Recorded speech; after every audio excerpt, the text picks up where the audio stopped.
more on the situation in Ferguson. We're joined now by Cathy Schneider here in the studio. She teaches about social movements at American University. She's also the author of the book, Police, Power and Race Riots, Urban Unrest in Paris and New York. So you know quite a bit about this sort of thing. Yes. Is there connective tissue? I mean, is there something you can point to and say, if these ingredients are here, we're going to see riots? Yes, I can. In fact, Ferguson is textbook. So first of all, in most cases where you have riots, the triggering incident is police violence, usually the killing of a minority youth.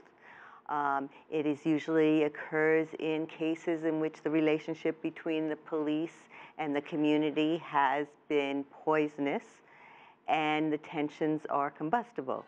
It occurs normally in a situation in which local authorities are white, the police force are white, and the local government is impervious to community demands.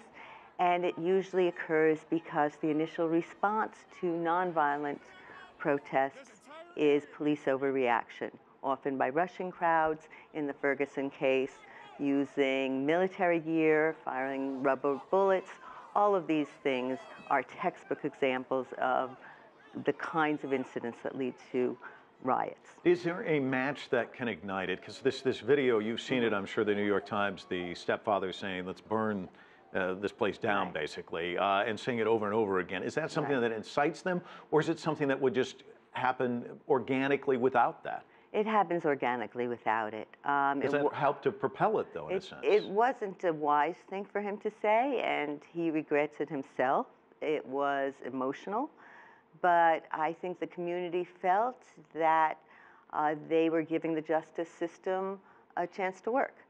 And what they heard was that there was no justice for this community, that the local prosecutor was not going to seriously prosecute their case, that they hadn't gotten a fair hearing. They felt that the prosecutor had acted like the police officer's defense attorney, and that there was no relief in sight for those people who had been victims of police abuse. And it was predictable. The prosecutor was tone deaf in the talk he gave, and it was given late at night. One of the things that police forces learned after the disturbances in the 60s was to have the police force out during the day, when calmer heads could prevail, when the police could talk to people, before the police will be pulled out in a situation that makes the police nervous, in which you don't have as many families out.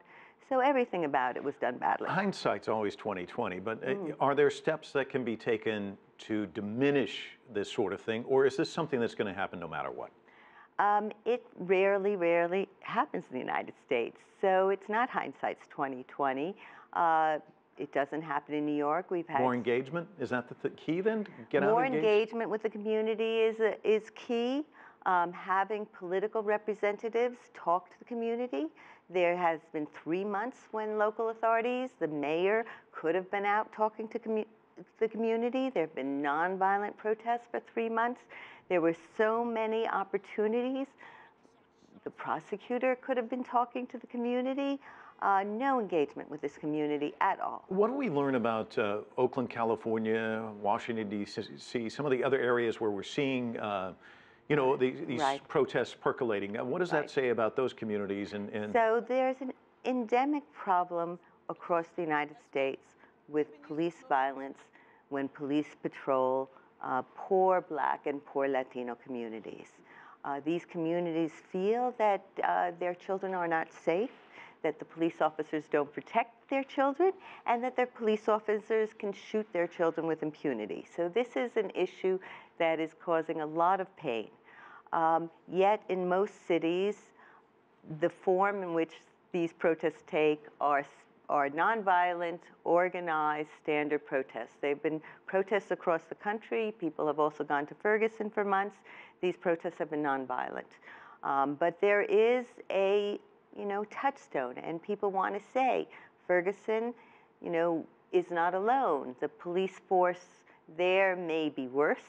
The local authorities may be even less responsive to the community, but we want to change in how the police engage with our communities. Cathy Schneider, thanks so much for coming in and offering Thank your you. insights. Appreciate it.